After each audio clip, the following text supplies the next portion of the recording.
Start. पुढचा प्रश्न. स्वतःला ओळखणं हीच सर्व शहाणपणाची सुरुवात आहे. अरिस्टॉटल.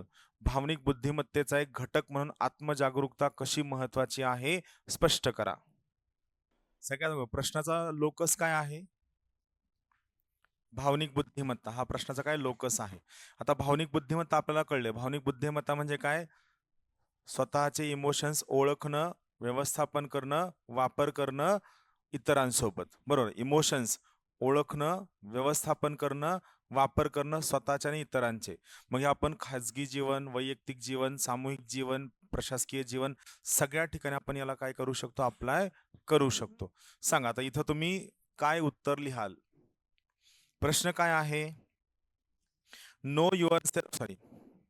स्वतःला ओळखणं हीच सर्व शहाणपणाची सुरुवात आहे.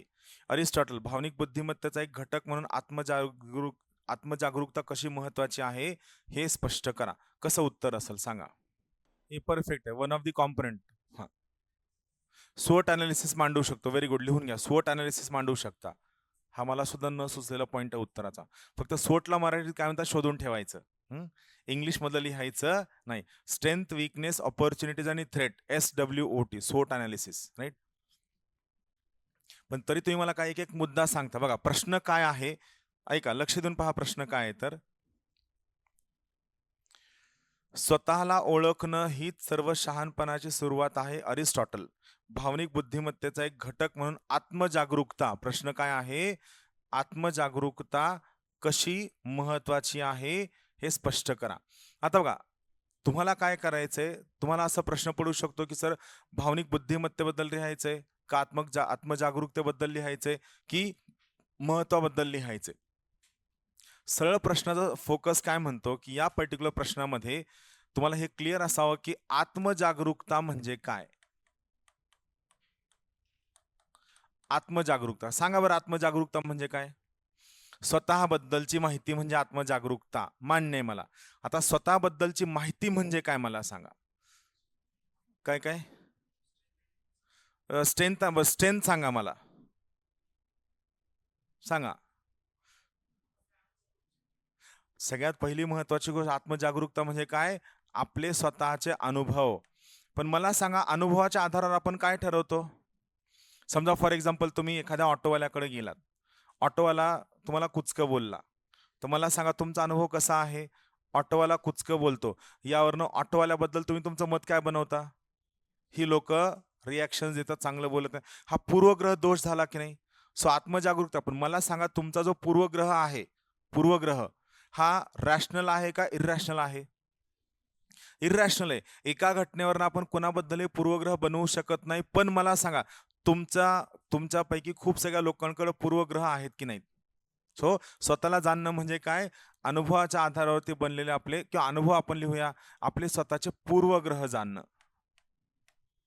म्हणजे आपलं स्वतःचं काही घटना न घडल्याबद्दलचं झालेलं मत. दुसरी महत्वाची गोष्ट स्वतःच्या मूल्यांबद्दलची जाण. स्वतःची मूल्य आपल्याला काय महत्वाचं वाटतं, काय कमी महत्वाचं वाटतं. तिसरी महत्वाची गोष्ट स्वतःच्या तत्वांबद्दलची जाण. माझी काय तत्व आहेत? प्रामाणिकपणा आहे, निष्पक्षता आहे किंवा जे काय तत्व असेल या तत्वांबद्दलची स्वतःची जाण. तर पुढची महत्वाची गोष्ट स्वतःच्या भावनांबद्दलची जाण. स्वतःच्या इमोशन्स बद्दलची जाण. पुढची महत्वाची गोष्ट स्वतःच्या चिंतनशीलतेबद्दलची जाण. चिंतनशील म्हणजे तुम्ही तर्कशक्तीवाले आहात का? तुम्ही चिंतन करणारे आहात का? स्वतःच्या तर्कशक्तीबद्दलची जाण.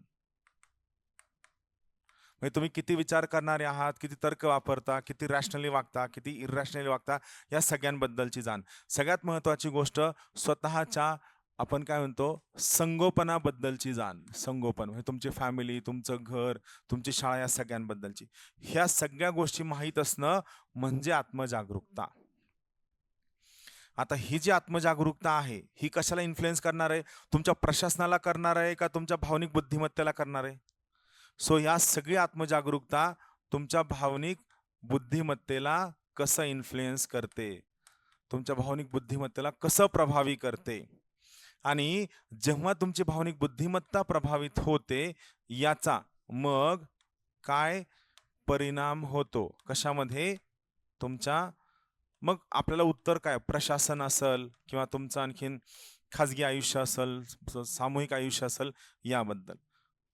आता मगाशी मी काय सांगितलं, भावनिक बुद्धिमत्ते मध्ये काय येतं? स्वतःबद्दलची माहिती, समोरच्याबद्दलची माहिती, त्याचं व्यवस्थापन, त्याचा वापर. तिथं आपण काय केला? फक्त एकच पहिला कॉम्पोनंट बघितला, आत्मजागरूकता. स्वतः जागरूकता, माहिती असणं. मग स्वतःबद्दल माहिती असणं म्हणजे माझ्या व्हॅल्यूज काय, काय, माझी तत्व काय, मला काय महत्वाचं वाटतं, मी विचार करताना कसा करतो, मी मनमानी पद्धतीने वागतो, तर्कशक्तीने वागतो का, मी खूप जास्त इम्पल्सिव्ह आहे का, खूप जास्त रिॲक्शनरी आहे का, मी appetite आहे का, मी खूप जास्त भूक आहे का, सगळ्या गोष्टींचा विचार करणं म्हणजे आत्मजागरूकता. म्हणून सेल्फ एक्झामिनेशन जो शब्द आहे सॉक्रेटिसचा, अन unexamined life is not worth living. आठवतं ना सॉक्रेटिसचं वाक्य मी सांगितलंय, अन unexamined life is not worth living. म्हणजे तुमचं कोणतंही आयुष्य जे कोणत्याही परीक्षणाशिवाय असेल ते जगण्यायोग्य नाही. मग या ठिकाणी आता बघा, तुम्हाला परत काय करायचंय, या सगळ्या गोष्टींमुळे भावनिक बुद्धिमत्ता कशी बनते बघा. इथं परत जेव्हा तुम्ही पूर्वग्रह काढायला सुरू करता, मग तुम्ही प्रत्येक गोष्टीला निरपेक्षपणे पाहायला सुरू करता आणि मग त्याच्या सकारात्मकता आणि नकारात्मकतेच्या आधारावरती तुमची निर्णय प्रक्रिया होते. यामुळे तुमचे निर्णय जास्त परिणामकारक ठरतात. जास्त परिणामकारक ठरतात, जास्त यशस्वी ठरतात, जास्त फायदा देणारे ठरतात. You have to put the answer. या पद्धतीने मांडायचं. कळलं? हे यासाठी सांगितलं की स्ट्रक्चर कसं बनवायचं. उत्तर आता येणार नाही, आता तुमच्याकडे भाषा नाही, आता तुमच्याकडे डेटा नाही. सो आता उत्तर सगळं जशाला तसं यावं, उत्तर मला परफेक्ट यावं ही अपेक्षा नाहीये. तुम्हाला पुढचे 6 महिने फक्त स्ट्रक्चर मेकिंगवर काम करायचं आहे. आणि जी लोक याचा विचार करतील की नाही सर मला उत्तर कसं काय येत नाही, कसं काय येत नाही, हे ना मला माहिती आहे ना तुम्हाला माहिती आहे. आणि याला जगामध्ये कोणतंही सोल्युशन नाही की सर मला इथेच उत्तर येत नाही. उत्तर तुम्हाला स्वतःला शोधून आणावं लागणार आहे आणि हे शोधणं फक्त तुम्ही प्रॅक्टिसमधनं करू शकता, इतर कशामधनंही नाही.